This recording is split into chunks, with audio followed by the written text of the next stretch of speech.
Se ha predicado la palabra, ha encantado el Señor ha sido exaltado, así que agradecemos al Señor por eso. Les invito a abrir sus Biblias, por favor, en Santiago. Vamos a comenzar un nuevo estudio. Vamos a estar estudiando la carta, la epístola de Santiago.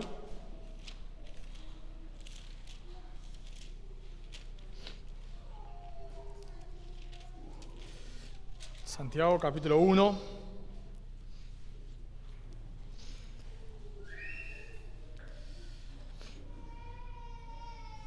Vamos a orar primero y luego leemos. Oramos.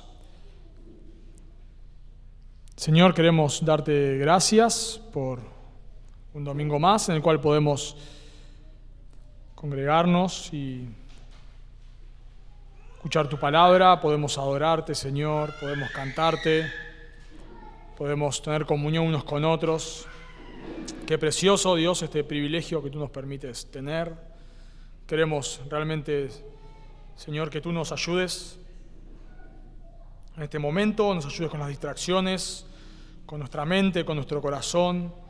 Nos ayudes a estar enfocados, Dios, como hemos aprendido en algún domingo. Nos ayudes a hacer un esfuerzo en nuestra mente por tratar de comprender tu palabra, por tratar de seguir todo lo que se va explicando, Señor, a medida que nos esforzamos, también meditemos, Dios, en lo que tú quieres hablarnos, por favor, Dios.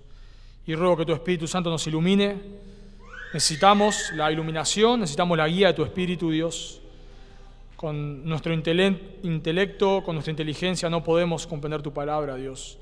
Necesitamos de la ayuda de tu Espíritu y por eso pedimos, Dios, que tú nos estés pastoreando. Y también, como siempre, Señor, oramos y rogamos que tú salves a aquellos que no te conocen. Te lo pedimos en el nombre de Jesús. Amén. Santiago, capítulo 1, vamos a estar viendo hoy versículo 1 nada más, la introducción a la carta de Santiago. Bajar un poquito más esto. Dice la palabra de Dios: Santiago, siervo de Dios y del Señor Jesucristo, a las 12 tribus que están en la dispersión, salud. Creo que una de las cosas más fáciles que hay para todos nosotros es teorizar, opinar. Eso es lo más sencillo que hay. A todos aquellos que nos gusta mirar fútbol, yo ya no lo hago, casi no lo hago, pero a los que les gusta mirar fútbol, nos sentamos ahí a mirar fútbol y estamos opinando todo el tiempo. Pasásela a aquel, hacelo de chilena, tirá una rabona, yo hubiese metido el gol de taquito. O sea, opinamos, nos encanta. Después nos pasan la pelota y no sabemos qué hacer, digamos, jugando con nuestros amigos. Pero ahí somos expertos en opinar. Le tenías que haber pegado al otro palo, de 3 dedos. Yo se la hubiese picado. Y todas esas cosas que decimos. Cuando nos ponemos en la posición de técnico también, ¿no? Yo hubiese armado la formación de tal manera. A tal jugador lo hubiese puesto, lo hubiese sacado. Tendríamos que haber hecho tal o cual cosa. Opinamos todo el tiempo. Miraba, me encanta, ahora de vuelta, ya no lo hago, hace años que no lo hago, pero me encantaba mirar los programas de fútbol donde debatían, ¿no? Todos los periodistas, y todos eran expertos. Todos hubiesen sacado a campeón a Argentina como 10 veces. Si hubiesen sido el técnico de cualquier equipo de fútbol, lo hubiesen sacado campeón. Todos expertos en opinar lo que el técnico debería haber hecho. Porque somos expertos, hermanos, en opinar, ¿no? Nos encanta. Y eso no solamente pasa en el deporte o en otra área, en otras áreas de la vida secular, digamos, sino que también pasa en la predicación, ¿no? o en la vida cristiana. Escuchás, no estás casado, pero escuchás un sermón de cómo ser un buen esposo y sos el esposo perfecto. Vas ahí aconsejando, no tenés esposa, pero vas aconsejando a todos cómo ser un buen esposo, cómo un esposo debe amar a su esposa, cómo debe ser tierno, cómo debe, etcétera, etcétera. Y cuando te casás, no sabes qué hacer, ¿no? Alguien me decía hace un tiempo, ¿no? El mejor padre es el que no es padre. Escuchás una predicación sobre cómo ser un buen padre y sos el mejor padre del mundo. Cómo tenés que disciplinar a tu hijo, llamarlo, cómo tenés que hablarle, lo que tenés que decirlo. Y cuando sos padre lo querés ahorcar y estás ahí luchando por no matarlo. Pero claro, cuando no sos padre, sos el mejor padre. Cuando no sos pastor, sos el mejor pastor, ¿no? Todos opinamos, yo también lo he hecho lamentablemente, lo que un pastor debería hacer. Si yo fuese pastor haría esto, o haría esto otro, o haría de tal manera. Pienso también, pasa en cómo interpretar la Biblia. Todos aquellos que han cursado alguna vez alguna materia que enseña cómo interpretar la Biblia, somos expertos en cómo interpretar la Biblia, ¿no? Pero cuando abrimos un texto difícil, no sabemos qué hacer, no sabemos por dónde arrancar. ¿Cómo preparar una predicación? Si alguna vez cursaste una materia que enseña cómo, homilética se llama, cómo preparar un buen sermón, sos experto en preparar buenos sermones. Pero cuando tenés que predicar un sermón, no sabemos qué hacer. Bueno, y pienso que por eso, hermanos, esta carta que vamos a estudiar, la Epístola de Santiago, es importante porque es una carta que nos llama a actuar. Es una carta que nos llama a poner nuestra fe en práctica. Una de los temas que se han cuestionado en la carta de Santiago es que Santiago no tiene grandes declaraciones doctrinales. Por ejemplo, nosotros leemos Filipenses, ahí nos chocamos con Filipenses capítulo 2, el cual siendo en forma de Dios, no estimó el ser igual a Dios como cosa que aferrarse, sino que se despojó a sí mismo, tomando forma de siervo, hecho semejante a los hombres, etc. Una gran declaración cristológica. Leemos Colosenses, capítulo 1, él es la imagen del Dios invisible. Leemos Primera de Pedro, capítulo 1, el Cordero que fue inmolado desde antes de la fundación del mundo. Leemos Efesios, escogidos desde antes de la fundación del mundo. Leemos 2 de Corintios, capítulo 5, al que no conoció pecado, por nosotros, ¿no? Y bueno, y podemos seguir hablando. 1 Timoteo 3, Él, Dios, Cristo, fue manifestado en carne, justificado en el Espíritu, etc. Vemos grandes declaraciones doctrinales. Pero cuando llegamos a Santiago, muy pocas declaraciones doctrinales. Lutero le llamaba a la epístola de Santiago una epístola de paja. O sea, de paja en el sentido de que no tiene peso. Una epístola claro, ¿por qué decía esto Lutero? Bueno, primero principal, porque tenía grandes dificultades con capítulo 2, pero además de eso, porque no encontraba grandes declaraciones doctrinales. Bueno, y eso es, hermanos, porque, de nuevo, esta es una carta que nos lleva a la acción, nos lleva a poner nuestra fe en práctica. Esta va a ser una carta, cuando lo vayamos estudiando, que nos lleva a no teorizar, sino a practicar. Carballosa, el doctor Carballosa, en su comentario a Santiago, él le llama una fe práctica, así le llama él a su comentario de Santiago. O sea, el título, una fe práctica. Porque como vamos a ver, Santiago todo el tiempo nos llama a practicar lo que creemos. Santiago no está luchando con herejías. Santiago no está luchando con problemas doctrinales. Santiago está animando a una congregación o a varias congregaciones a vivir lo que creen.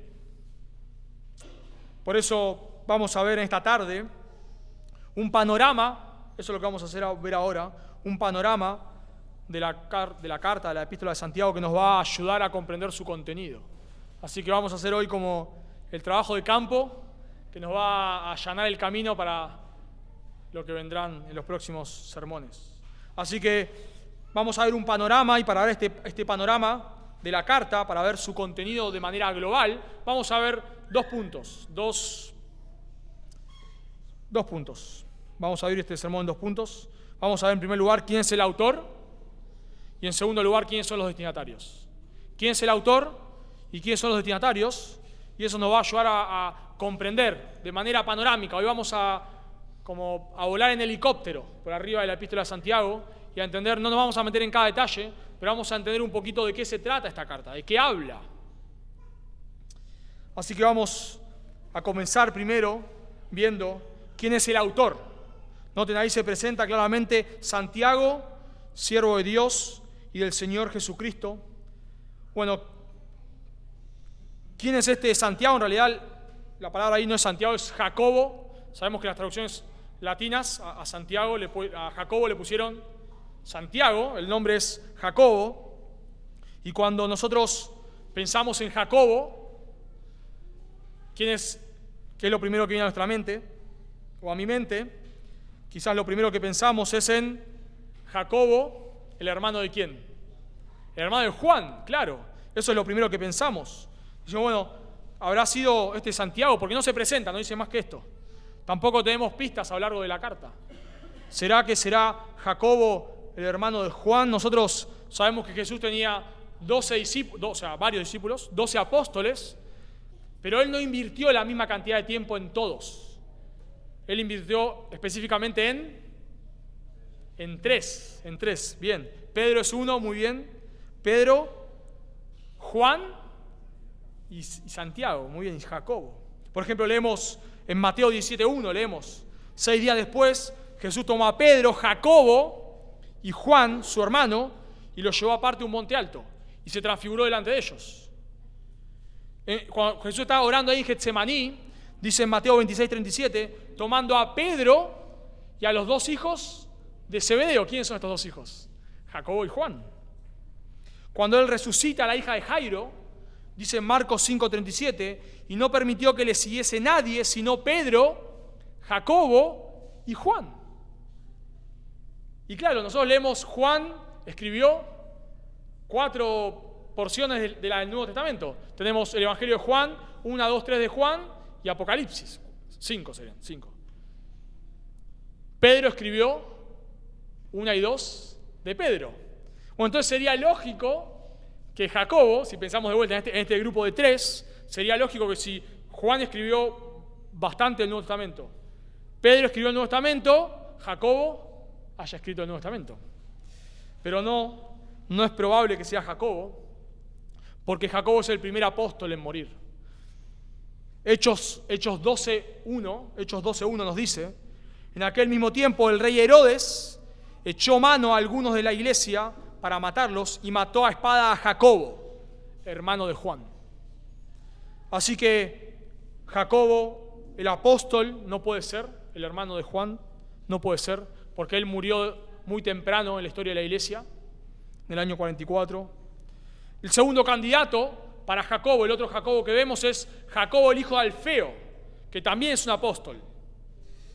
Bueno, lo pueden leer ahí en Mateo capítulo 10, versículo 2 al 4, Mateo 10, 2 al 4, ahí se nombra a Jacobo hijo de Alfeo, pero es poco probable que sea este Jacobo, porque noten cómo se presenta ahí, Santiago, Jacobo, siervo de Dios y del Señor Jesucristo. O sea, no dice nada. Esperaríamos que si es alguien tan desconocido como era este Jacobo hijo de Alfeo, se tenga que aclarar algo. Por ejemplo, le voy a dar un ejemplo, hermanos. Si Mariano Merino nos envía una carta a nosotros, con que él ponga Mariano es el pastor de, no todos lo conocen, es el pastor de Carapachay, uno de los pastores, el pastor principal, no hace falta que diga aclare mucho. No hace falta, Mariano, pastor, no hace falta, ya sabemos quién es. Mariano, quizás Mariano Merino, ya. Ahora, si nos manda una carta, por ejemplo, Martín Schenke, que es uno de los diáconos, ni saben quién es ustedes, ¿no? Ni saben. Entonces, si él nos enviaría una carta, necesitaría aclarar quién es, ¿no? Martín Schenke, hermano de fulano, diácono de Carapachay, porque no los conoce, la mayoría de ustedes no lo conocen. Bueno, si la carta la escribiría Jacobo, hijo de Alfeo, él necesitaría aclarar quién es. Jacobo, hijo de Alfeo, apóstol de Jesucristo, pero parece que el autor no necesita aclarar nada, absolutamente nada. Santiago, ya todos saben quién es, todos saben. Así que no puede ser Jacobo, el hermano del Señor, el hermano de Juan. No puede ser Jacobo, hijo de Alfeo, o sea, el otro apóstol, tampoco puede ser. No puede ser Jacobo, el padre de Judas, tampoco puede ser. De vuelta por el anonimato. Y nos queda un cuarto Jacobo, que es probable que haya escrito esta carta, y es Jacobo, Santiago, el medio hermano del Señor. Jacobo, el medio hermano del Señor. Y esta es la opción, como vamos a ver, que más calza con esto. Esta carta la escribe Santiago, Jacobo, el medio hermano del Señor, Jesucristo. Sabemos que Santiago, ya no voy a decir más Jacobo, voy a decir Santiago, más fácil, pero es la misma persona. Santiago no creía en Cristo no creía en Cristo él. Cuando Cristo estaba con vida, o sea, caminando en su ministerio acá en la tierra, él no creía en Jesús. Nos dice Juan, capítulo 7, versículo 2. Dice, estaba cerca la fiesta de los judíos, la de los tabernáculos, y le dijeron sus hermanos, del cual está Santiago, sal de aquí y vete a Judea, para que también tus discípulos vean las obras que haces, porque ninguno que procura darse a conocer hace algo en secreto. Si estas cosas haces, manifiéstate al mundo. Y Juan, el apóstol Juan, nos aclara, porque ni aun sus hermanos creían en él. Así que Santiago no creía en Cristo cuando Cristo estaba sobre esta tierra. Marcos 3:21 dice, cuando lo oyeron los suyos, sus hermanos y María, vinieron para prenderle porque decían, está fuera de sí. Jesús está fuera de sí. Ellos no entendían el misterio de Jesús. Pero Santiago, en algún momento, entre la muerte de Cristo y su resurrección, él se convierte. No sabemos cuándo. Se supone que él se convierte luego de que Cristo se le aparece resucitado, porque dice 1 Corintios 15:7, después apareció a Jacobo, o sea, 1 Corintios 15 nos cuenta el orden de la resurrección, o sea, luego de resucitar, a quién va apareciendo Jesús. Y dice en 1 Corintios 15:7, después apareció a Jacobo, Santiago, después a todos los apóstoles. Y leemos en Hechos, capítulo 1, versículo 13, dice, y entrados subieron al aposento alto donde moraba Pedro y Jacobo, Juan, Andrés, Felipe, Tomás, Bartolomé, Mateo, Jacobo, hijo de Alfeo, Simón el celote y Judas, hermano de Jacobo. Todos estos, o sea, luego de que Jesús muere y resucita, todos estos perseveraban unánimes en oración y ruego con las mujeres y con María, la madre de Jesús, y con sus hermanos. O sea, cuando llegamos al libro, vemos el Evangelio de Juan, los hermanos son incrédulos. Pero cuando llegamos a Hechos, capítulo 1, vemos a los hermanos orando con todos los discípulos. Así que Santiago, el hermano del Señor, encajaría porque él era un creyente, pero además encajaría con esta descripción porque él era un líder en la iglesia de Jerusalén. Dice el apóstol Pablo en Gálatas, capítulo 2, versículo 9, dice, y reconociendo la gracia que me había sido dada, Jacobo, Santiago, el hermano de Jesús, el medio hermano, Jacobo, Cefas y Juan, que eran considerados columnas, nos dieron a mí y a Bernabé la diestra en señal de compañerismo. O sea, noten que Pablo nombra a Santiago como una columna, como un referente. Este Santiago era un líder prominente en Jerusalén. Cuando Pedro es soltado, luego de ser encarcelado, él es librado por un ángel. Pedro va a una casa donde estaban todos reunidos orando, y dice Pedro en Hechos 12:17, haced saber esto a Jacobo y a los hermanos. O sea, ¿por qué Pedro aclara que se lo tiene que hacer saber a Santiago? Porque Santiago era un líder. Y leemos en Hechos, capítulo 15, en el concilio de Jerusalén, cuando se arma un debate para saber si los gentiles se tenían que circuncidar o no se tenían que circuncidar. ¿Había que hacerle guardar la ley de Moisés o no había que hacerle guardar la ley de Moisés? Y se arma un debate entre Pablo, Bernabé y otros, y hablan dos personas ahí. Una es Pedro, el líder de la iglesia, un líder, y el otro es Jacobo. Dice Hechos 15:12. Y cuando ellos callaron, Jacobo respondió diciendo, y da su discurso. Así que Jacobo cumple con las características de que no se tenga que aclarar quién es. Santiago, siervo de Dios y del Señor Jesucristo. No hace falta aclarar, ya sabemos quién es. ¿Quién es Santiago? El gran líder, uno de los líderes. Hay tres grandes líderes, vemos, de la iglesia de Jerusalén, que son dos de ellos apóstoles. Uno es Pedro, el otro es Juan y el otro es Jacobo, el hermano del Señor. Entonces, si Jacobo, el líder de Jerusalén, escribe una carta, no hace falta que aclare. Ya todos saben quién es. Pero además, hermanos, nos damos cuenta que es Santiago, el hermano del Señor, el medio hermano del Señor, porque dice Gálatas 2:12, Cuando Pedro tiene esta hipocresía de que se aparta de los gentiles, dice Gálatas 2:12, pues antes que viniesen algunos de parte de Jacobo, judíos, Pedro comía con los gentiles, pero cuando vinieron estos de parte de Jacobo, Pedro se apartaba de los gentiles. O sea que nos damos cuenta que Jacobo tenía un ministerio hacia los judíos. Y cuando, como vamos a ver en esta epístola, nos damos cuenta que la audiencia a la cual Santiago escribe es una audiencia judía. Así que Santiago calza perfecto con esta descripción. Y también podemos ver un argumento más en Judas capítulo 1. Judas, el mío hermano del Señor, no es tan conocido. Y noten cuando él se presenta, ya Santi lo predicó, en Judas capítulo 1, el único capítulo tiene, versículo 1, dice Judas, siervo de Jesucristo, igual que se presenta Juan acá, Jacobo, Santiago, Judas, siervo de Jesucristo y hermano de Jacobo. O sea, ¿se dan cuenta? Se presenta igual que Santiago como siervo de Jesucristo, pero Judas tiene que aclarar, hermano de Jacobo, porque él no era tan conocido. Así que Santiago calza de manera perfecta con la descripción del hermano, el medio hermano del Señor. Bueno, sabemos, la Iglesia Católica, por supuesto, ha querido descartar esto porque piensan que María fue siempre virgen. Bueno, la Biblia claramente dice que no, ella fue virgen hasta el nacimiento de Cristo. Cristo nació una virgen, por supuesto que sí. Fue concebido por obra del Espíritu Santo, pero luego de que Jesús nació, María tuvo hijos. Por ejemplo, de vuelta, Gálatas 1:19 dice Pablo, pero no había ningún otro de los apóstoles, sino a Jacobo, el hermano del Señor. Mateo 1:25 dice que José, Mateo 1:25, que José no la conoció a María, no tuvo relaciones con ella, hasta que dio a luz a su primogénito y le puso por nombre Jesús. Muy claro, hasta.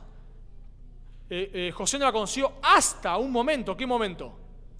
Hasta el momento que Jesús nació. Después, por supuesto que sí. En Lucas 2:7 se le llama a Jesús el primogénito. Primogénito. Si María no hubiese tenido otros hijos, ¿cómo se le debería haber llamado? El unigénito, claro. El unigénito, porque tiene uno solo.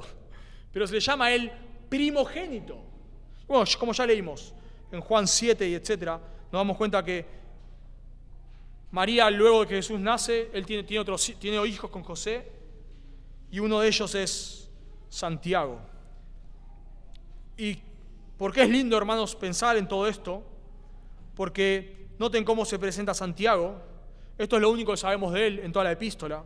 Santiago, siervo de Dios y del Señor Jesucristo. La palabra ahí, siervo, es la palabra doulos, esclavo. Por supuesto, la esclavitud en ese tiempo no era como la del siglo XIX, pero sí sabemos que en ese tiempo un esclavo no estaba bien visto. Si bien de vuelta la esclavitud no era la que se ve, no sé, en Estados Unidos en el siglo XIX, no es la misma esclavitud, pero claramente no estaba bien visto. Que vos digas, fulano peón de tal persona. Bueno, no está tan bien visto. Y en ese momento ser un esclavo no estaba tan bien visto. Pero podemos ver que Santiago no persigue títulos, y eso es precioso. Quizás una de las cosas que notamos en esta epístola es que Santiago no necesita títulos, no necesita nombres. Pensá por un momento cómo se presentan muchas personas. Vos hablás con alguien, llega a la iglesia, hablás con alguien, y en muchos casos empieza así esta persona. Yo fui líder de tal lugar, yo fui diácono en tal iglesia, yo fui pastor en tal iglesia, empieza a sacar sus títulos. Yo estudié en tal seminario, yo hice tal cosa. A Santiago no le importa nada de eso. Él podría haber sacado chapa. Santiago, el hermano del Señor. Santiago, el líder de la iglesia en Jerusalén. No hace nada de eso. No le importa a Santiago. No le importa que la gente lo reconozca, no le importa sacar chapa. A veces, quizás, no sé, por dar un ejemplo, a veces hay una persona importante, vamos a decir así, una persona reconocida en la iglesia, y vos querés que las personas te asocien con esa persona. Nos visita acá, no sé, fulano, y yo quiero que me vean hablando con esta persona. Quiero que todos vean que nosotros somos compañeros, somos amigos. Esta persona importante me conoce. Se nombra a veces ciertas personas en la iglesia, se nombra a líderes, y cuando no se nombra a un líder se ofende. Santi siempre cuenta el caso de este hombre que se enojó porque no le hicieron orar en una conferencia, no hicieron que él ore. Porque todo el tiempo queremos, de cierta manera, queremos que se nos reconozca. Tenemos que reconocerlo. Queremos que se nos reconozca. En ciertos contextos es necesario que a las personas se les llame líderes todo el tiempo, pues se ofenden si no. Siempre hacemos la broma, ¿no? Pero es así. El líder del grupo de WhatsApp, el líder de acomodador de sillas, el líder de la salamandra, el líder de poner los micrófonos. En las iglesias se suele hacer así, ¿o no? El líder de lo que sea, porque quieren títulos, quieren prominencia. Pero eso es pecaminoso. Santiago ni siquiera habla de sí mismo, ni siquiera hace una referencia. Claro, no siempre es pecaminoso. Por ejemplo, Pablo a veces se presenta como apóstol, porque en ciertos contextos es necesario. O sea, si se está cuestionando la autoridad apostólica de Pablo, es necesario que él diga, soy un apóstol. Es necesario. Cuando yo voy a comprar un libro y no conozco al autor, me fijo, quiero saber quién es. ¿Por qué escribe un libro? ¿Qué autoridad tiene, digamos? ¿Quién es para que me venga a hablar de tal tema? ¿Quién es? Bueno, en ciertos contextos es importante. Lo que es pecaminoso, hermanos, es cuando nosotros queremos sacar chapa sin ser necesario. Probablemente si se estuviese cuestionando la autoridad de Santiago hubiese escrito, claro que sí. Santiago, líder de la iglesia en Jerusalén. Judas lo tiene que hacer. Judas, hermano de Jacobo, el hermano del Señor. Pero Santiago no es necesario, y si no es necesario, no sacamos chapa. No sacamos chapa. Si es necesario, aclaramos los títulos, digamos. Pero si no es necesario, no lo hacemos. Algo en lo cual la mayoría de los estudiosos, los comentaristas, hacen referencia, es a que Santiago es una persona, y vamos a ver también cómo él muere, es una persona que no necesita demostrar quién es él. No lo necesita. Y quizás nosotros debemos preguntarnos, ¿vos necesitas que te reconozcan? ¿Qué pasa si en la iglesia acá nombramos X líderes y no te nombramos a vos? ¿Te enojás? ¿Qué pasa cuando, no sé, esto se camufla en todos lados, hermano? A veces queremos decir a qué predicadores escuchamos porque nos da estatus. A veces queremos decir dónde estudiamos porque nos da estatus. A veces queremos decir que me saque una foto. Pecaminosamente se hace esto en las conferencias. Viene a predicar, no sé, Sugel Michelén, y ahí, ¿no? Y me saco una foto con Sugel y la subo a las redes para que todos piensen que Sugel es mi íntimo amigo, me pide consejo cuando sabe qué hacer en la iglesia. Está plagado, hermanos, de verdad. Nosotros nos ponemos a pensar y todo el tiempo queremos hacer asociaciones con personas que nos den prestigio, y eso es muy peligroso, muy peligroso. Muchas personas hacen asociaciones yo me doy cuenta, con personas en redes sociales que no son sanas.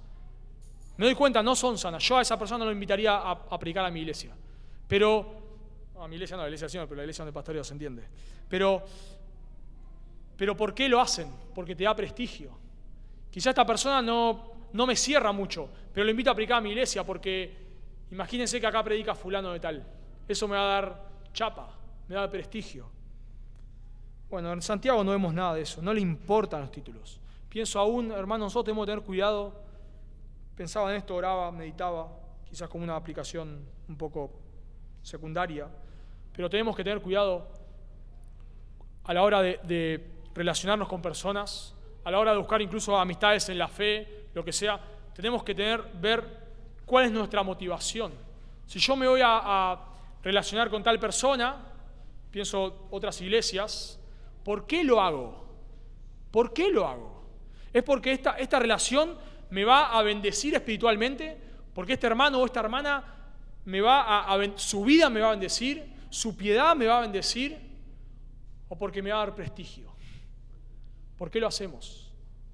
¿Por qué cuando te relacionas con creyentes, por qué lo haces? ¿Necesitas ser reconocido? ¿Necesitas que la gente sepa qué predicadores escuchás, con quién te juntás o no? Bueno, Santiago no lo necesita. No lo necesita. Ni habla de él en toda la carta. A veces es necesario, Pablo lo hace mucho cuando tiene que defender su misterio, pero si es necesario lo hacemos, pero si es necesario no lo hacemos. Y un detalle más que podemos notar en la carta es que Santiago nuevamente se presenta como siervo, como esclavo de Dios y del Señor Jesucristo, y nuevamente eso es precioso pensando en el liderazgo, porque como vimos, Santiago es un líder, pero él no necesita el mimo de la gente, no necesita ser reconocido, pero además de que no necesita ser reconocido, él entiende lo que es ser un líder. Él entiende, porque él se presenta como un esclavo. En el original, la palabra esclavo está al final. Se podría leer de la siguiente manera: Santiago de Dios y del Señor Jesús Cristo, esclavo. Eso hace referencia a quién él sirve. Él sirve al Padre y al Hijo, lo cual hace referencia a la Trinidad. Y esto nos habla de que Santiago, siendo un líder prominente, él entiende que el liderazgo se basa en servicio. El liderazgo se basa en servicio. No solamente vemos su humildad en no sacar chapa, sino vemos su humildad en cómo él se presenta como un esclavo, porque eso es lo que es un líder. Santiago era un líder, ¿no? Lo vimos recién, un líder en la iglesia de Jerusalén. ¿Qué es un líder en la Biblia? Alguien que sirve, un siervo, pero, y está correcto, 100% correcto, es un siervo, pero no es un siervo de título, porque se usa, ¿no?, el título siervo. Venga, siervo, por favor. No es un siervo porque le llamamos siervo, es un siervo porque sirve. Dice el Señor Jesús en Mateo 20:26 que los grandes buscan ser reconocidos, o sea, los gobernantes buscan ser reconocidos, pero dice Jesús en Mateo 20:26, mas entre vosotros no será así, sino que el que quiera hacerse grande será vuestro servidor, y el que quiere ser el primero entre vosotros será vuestro siervo. Santiago era un líder en Jerusalén, pero él entiende que su posición de liderazgo es una posición de servicio. Dice el pastor Miguel Núñez, creo que ya lo he dicho en alguna ocasión, que tu liderazgo se mide por la cantidad de personas a las que servís. Tu liderazgo se mide por la cantidad de personas a las que servís. No importa el título que tengas, no importa que acá te demos el título, el diplomita de siervo, de líder, de líder, y te paramos acá al frente. Si vos no estás sirviendo, no sos un líder. Si vos estás usando tu lugar en la iglesia para que otros te sirvan a vos, no sos un líder, por más que te digan líder. No sos un líder. Porque un líder en la Biblia es alguien que sirve. Mismo esta palabra se usa para el Señor Jesucristo, el cual, siendo en forma de Dios, no estimó el ser igual a Dios como cosa que aferrarse, sino que se despojó a sí mismo tomando forma de dulos. La misma palabra acá. Tomando forma de siervo, de esclavo. Bueno, en el texto que leímos antes, una persona, un líder, es alguien que sirve. Así que vemos, hermanos, en esta presentación de Santiago, no vamos a hablar casi, bueno, no lo sé en realidad, porque no tiene toda la carta, en el sentido de quizás en alguna ocasión sea necesario aclarar algo de Santiago, pero casi no hay referencias a Santiago, casi nada, o nada además de esto, porque él es un hombre humilde, un siervo, y como un siervo, como un esclavo, así murió Jacobo. Jacobo murió como un esclavo. Nos cuenta la historia, no está en la Biblia esto, pero cuenta la tradición en la historia, en el libro de Eusebio. Eusebio dice cómo murió Santiago. Y él dice que los fariseos empezaron a ver que muchas personas creían en Jesús. Así que lo llaman a Santiago y le dicen a Santiago, por favor, decile a estas personas que Jesús no es el Cristo, porque todos están yendo tras él. Vos sos un líder prominente, a vos te van a escuchar. Escribe Eusebio, así pues, persuade a la multitud, así le decían los judíos a Jacobo, persuade pues a la multitud para que no yerre acerca de Cristo, pues todo el pueblo y nosotros te obedeceremos. Así que lo ponen a Santiago delante de todo el pueblo y le preguntan a Santiago, Santiago, ¿quién es Jesús? Y él responde, ¿por qué me interrogas acerca del Hijo del Hombre? Él está sentado a la diestra del gran poder y pronto vendrá sobre las nubes. Y dice la historia que lo empujan del pináculo del templo. Pero cuando Jacobo Santiago cae no muere, sino que se pone de rodillas y empieza a orar, Padre, perdónalos. Entonces lo empiezan a apedrear hasta que un hombre le da un mazazo en la cabeza y muere. Un hombre humilde, un hombre humilde. A Santiago se lo conocía como Santiago el Justo, al punto de que cuando este hombre muere, muchos piensan que el asedio de Jerusalén, cuando Jerusalén destruida el año 70 por el emperador Tito, el asedio de Jerusalén fue causado por la muerte de Santiago. Así que acá tenemos a un hombre, a un líder que no buscaba ni títulos ni su beneficio, sino que era un siervo, un esclavo. Así que vemos en primer lugar quién es el autor. En segundo lugar, y más brevemente, vemos quiénes son los destinatarios de esta carta.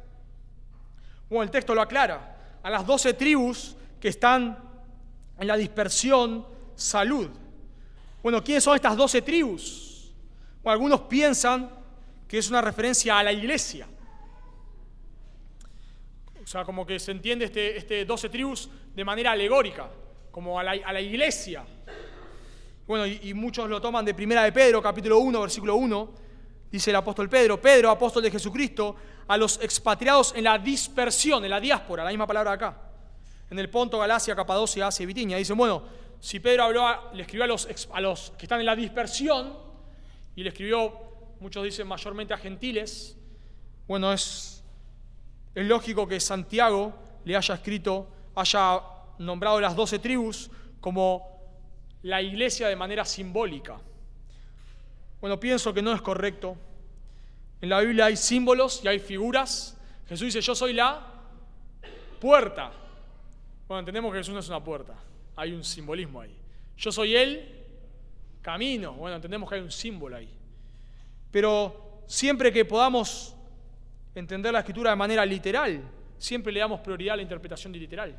Así que lo más natural es entender estas 12 tribus como una referencia a las 12 tribus, como una referencia a los judíos. Y esto concuerda, hermanos, con todo el desarrollo de la carta. Nos damos cuenta que Santiago le escribe a una audiencia judía. Por ejemplo, en Santiago capítulo 2, versículo 2, dice Santiago, porque si en vuestra congregación, y usa la palabra sinagoga, si en vuestras sinagogas entra un hombre con un anillo de oro, y etcétera, ¿no? En capítulo 2, versículo 21, habla de nuestro padre Abraham.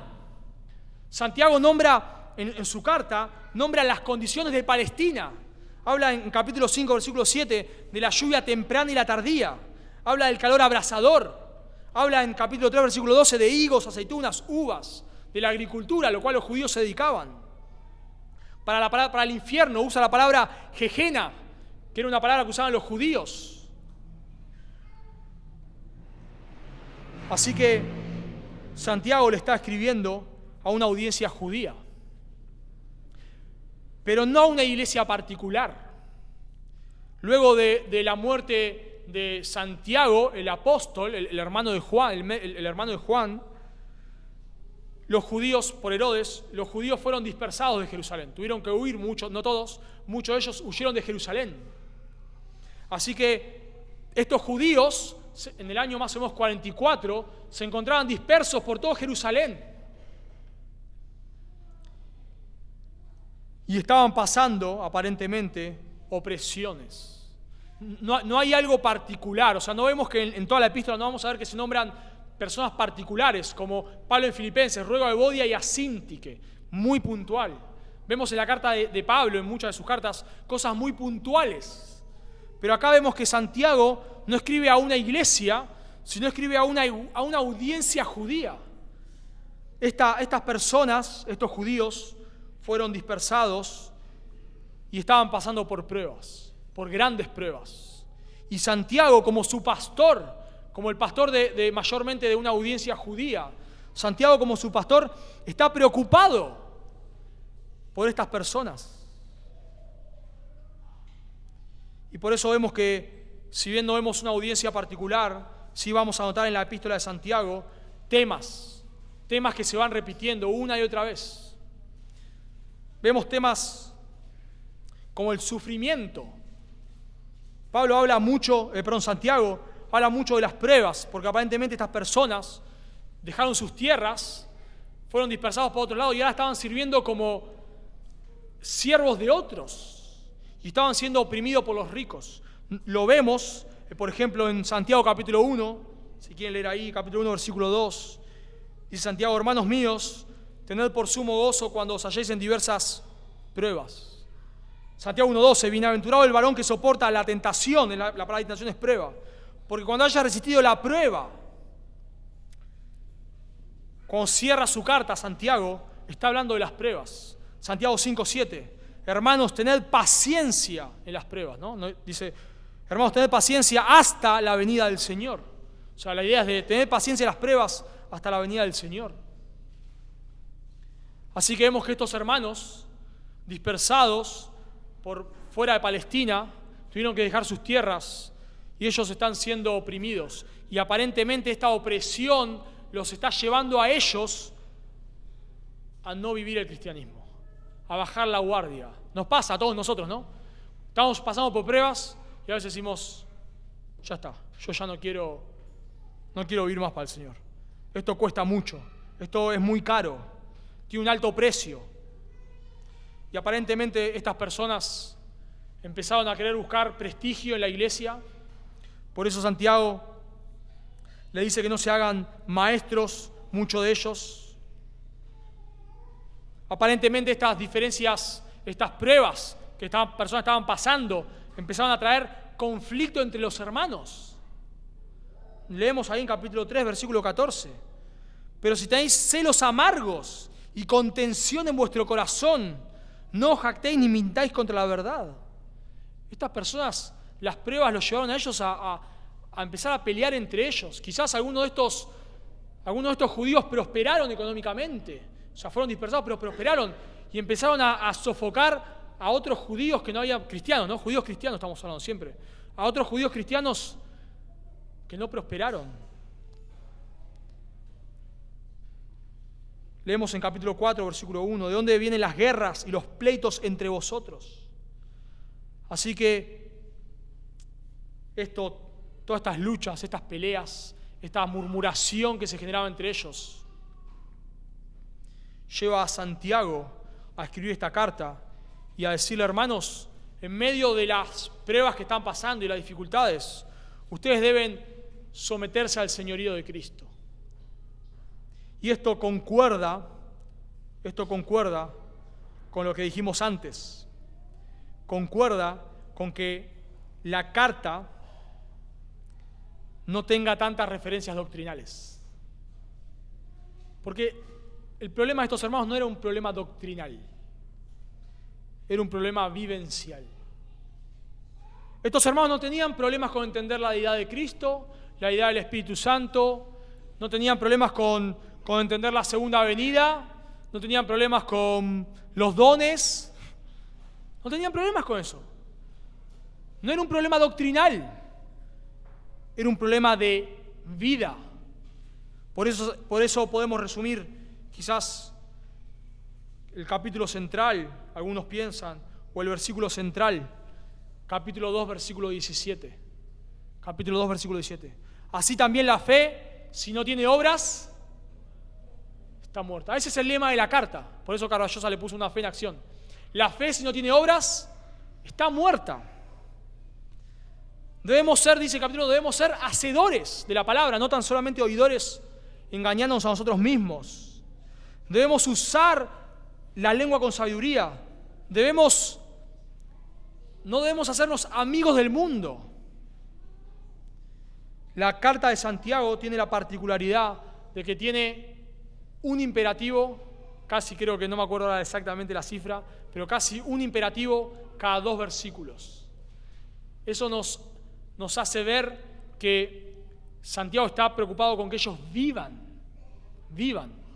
Para una ilustración, si un entrenador, cuando tiene que explicar algo, generalmente no usa imperativos, usa indicativos. O vos cuando explicás algo usás indicativos. Por ejemplo, cuando alguien hace algo de cocina. Se ponen 2 huevos, se mezcla la harina, no hay órdenes ahí. Se bate, se ponen 2 cucharadas de azúcar, se meten... No hay órdenes. Ahora, cuando vos no estás explicando, si no querés que la persona haga, ¿qué haces? Poné 2 huevos, batí la harina, poné órdenes, azúcar. No le estás explicando, estás dándole... Querés que la persona, no que entienda, ya entiende, querés que haga. Y Santiago todo el tiempo hace referencia, todo el tiempo usa imperativos. Entonces Santiago está preocupado en que esta audiencia viva lo que cree. Por eso Santiago le dice, ¿vos creés que, ya lo vamos a estudiar, pero vos creés que Dios es uno? ¿Saben quién es eso? La Shemá. Jehová nuestro Dios, Deuteronomio 6:4. Jehová nuestro Dios, Jehová uno es. Esa es la Shemá, esa es la gran declaración. Santiago dice, ¿vos creés que Dios es uno? Te felicito. Los demonios también. ¿Qué le dice Santiago? No alcanza con tu conocimiento intelectual. No alcanza.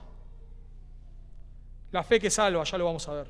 La fe que salva, la salvación es solo por la fe, pero la fe que salva es una fe que obra. La salvación es solo por la fe, no es por obras. Pero la fe que salva produce, dice Pablo en Efesios 2:10, produce ¿qué cosa? Buenas obras. Y por eso vamos a estar estudiando la carta de Santiago, porque claro que nosotros necesitamos conocer al Señor, necesitamos conocer más su palabra. Nosotros hacemos mucho énfasis en la importancia del estudio. Todos los que enseñan las Escrituras acá dedican horas y horas al estudio. Explicamos el texto, aún quizás hoy, un mensaje capaz más tedioso, pero queremos que entiendan. Hacemos énfasis en eso. Comenzamos, este año estuvimos, y lo seguimos el año que viene, un seminario local. Empezamos un seminario, estuvimos estudiando hermenéutica del Antiguo Testamento, porque queremos que ustedes entiendan. Yo también quiero entender, quiero conocer más, pero también es mi temor que nos quedemos solo con la enseñanza. Es mi temor. Que nos quedemos solo con lo que sabemos. Que empecemos a vivir un cristianismo teórico. Un cristianismo que solamente sabe. Claro que necesitamos seguir aprendiendo. Todos los que enseñamos acá estamos estudiando. Porque queremos seguir aprendiendo, necesitamos seguir aprendiendo. Porque queremos ser fieles a la Biblia. Pero no solamente queremos saber, queremos vivir. Los fariseos sabían mucho, pero Jesús dice en Mateo capítulo 23, en la cátedra de Moisés se sientan los escribas y fariseos, así que todo lo que ellos digan, hacedlo, pero no hagan como ellos hacen. Porque ellos saben mucho, pero no viven. Me llama la atención cómo termina, y cuando estuvimos estudiando la carta de Santiago, vamos a ver que Santiago tiene muchos paralelos con el Sermón del Monte. Tiene muchos paralelos Santiago con el Sermón del Monte. Y me llama la atención cómo termina el Sermón del Monte. El mejor sermón quizás que tenemos en las Escrituras. El sermón predicado por el Señor Jesucristo. Noten cómo Así termina con esta parábola. Dice el Señor Jesús en Mateo 7:24. Cualquiera pues que oye estas palabras y las hace, le compararé a un hombre prudente que edificó su casa sobre la roca. Descendió la lluvia y vinieron ríos y soplaron vientos y golpearon contra aquella casa y no cayó porque estaba fundada sobre la roca. Ese es el que escucha el sermón del monte y lo obedece. Pero, dice el Señor Jesús, pero cualquiera que me oye estas palabras y no las hace, la fe sin obras está muerta. Cualquiera que me oye y no las hace, le compararé a un hombre insensato que edificó su casa sobre la arena. Y descendió lluvia, vinieron ríos y soplaron vientos y dieron con ímpetu contra aquella casa. Y cayó y fue grande su ruina. Nosotros podemos ser los que escuchamos semana tras semana la palabra de Dios, los que estudiamos y aprendemos, pero que nuestra ruina sea grande, porque solo oímos. Dice el Señor Jesús en Juan 13:17, si sabéis estas cosas, bienaventurados seréis si las hicieres. Felices. O sea, si vos sabés esto, todavía no sos feliz. Todavía no sos bienaventurado. Si vos haces esto, sos bienaventurado si las hicieres. Así que esta carta nos va a confrontar con nuestra manera de vivir. Esta carta nos va a ayudar a examinar cómo estamos viviendo. Nos va a ayudar a ver si solamente hemos crecido en conocimiento. Si nuestra fe es solamente una fe teórica, una fe que dice, pero que no hace. Si yo solamente me creo un super cristiano porque leí tales libros, porque estudié en tales seminarios, pero murmuro contra mis hermanos, porque me quejo, porque no vivo, porque no me someto al señorío de Cristo. Esto no es un llamado a dejar de conocer, sino es un llamado a vivir lo que conocemos. Santiago le dice a estos hermanos, en Santiago capítulo 4, versículo 4, ¿no sabéis que la amistad del mundo es enemistad contra Dios? Cualquiera pues que quiere ser amigo del mundo se constituye enemigo de Dios. Esta carta te va a confrontar. ¿Estás amando al mundo? Vos no podés ser un cristiano piadoso si venís a la iglesia los domingos, pero luego en la semana amás el mundo, vivís para el mundo, hacés lo que ellos hacen. Esta carta te va a confrontar, y a mí también, para saber cómo está tu vida, cómo está tu cristianismo. Quizás vos podés enseñar de cómo ser un buen esposo, pero ¿sos un buen esposo? Quizás vos podés dar una cátedra, leíste 10 libros de cómo ser un buen padre, pero ¿sos un buen padre? Quizás podés dar un curso de hermenéutica, pero ¿estás estudiando la Biblia? Quizás podés hacer una exégesis sobre la oración, pero ¿estás orando? Quizás podés dar un curso de cómo amar a tus hermanos, pero ¿los estás amando? Quizás podés humillar a otros discutiendo sobre dones, pero ¿estás usando tus dones? Creo que esta carta nos confronta, hermanos. Nos va a ayudar a ver, ¿nuestro cristianismo es un cristianismo teórico o es un cristianismo práctico? Y por supuesto, claro, por eso nos va a ayudar. Santiago todo el tiempo usa mucho la frase hermanos míos, porque esta no es una carta para inconversos, es una carta para creyentes. Y claro, esto es una carta que nos va a ayudar a nosotros, porque todos nosotros, de una u otra manera, no vivimos conforme a lo que sabemos, no vivimos conforme a lo que enseñamos, necesitamos achicar esa brecha y esto nos va a ayudar, pero Santiago le habla a creyentes. Pero también, como vamos a ver en capítulo 2 y en otras partes, capítulo 1 también va a ser un llamado a aquellos que tienen una fe solo de teoría.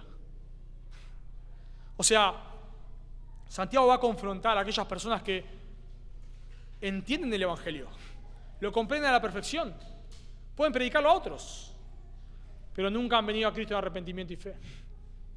No hay frutos en su vida, no hay frutos. De vuelta, no es que uno debe hacer frutos para ser salvo.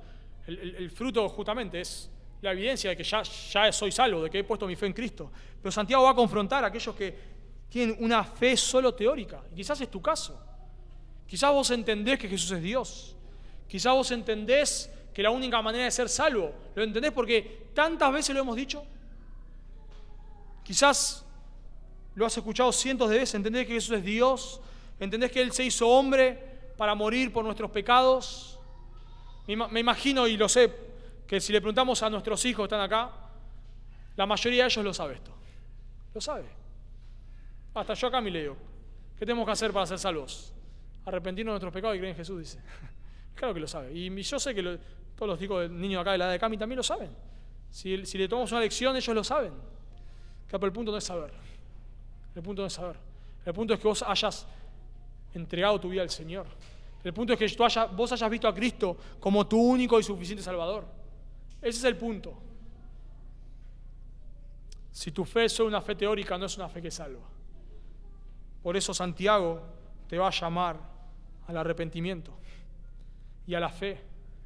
Santiago te va a llamar a que si vos te das cuenta que vos entendés el Evangelio, pero no has entregado tu vida al Señor, no has ido a Cristo en arrepentimiento y fe, no te has arrodillado al pie de la cruz y clamado por misericordia, no has creído no has realmente creído, no has puesto tu confianza en Cristo, yo te ruego que esta tarde lo hagas, porque tu fe teórica no te va a salvar, porque tu conocimiento doctrinal no te va a salvar. Jesús dice algo muy clarito, Mateo capítulo 16. Cualquiera que no tome su cruz y me siga, ¿qué cosa? No puede ser mi discípulo. Pero ahí está hablando de la consagración. Porque el que quiere salvar su vida, la perderá. No es consagración, es salvación.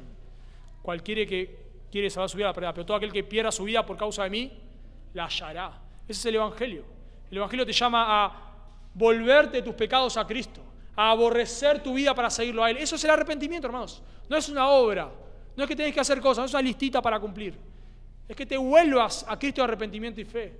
Y cuando vos lo haces, eso produce buenas obras. Como resultado, no es la base, es el resultado. Así que yo te ruego, si en esta tarde estás sin Cristo, que corras a Él en arrepentimiento y fe. Oramos.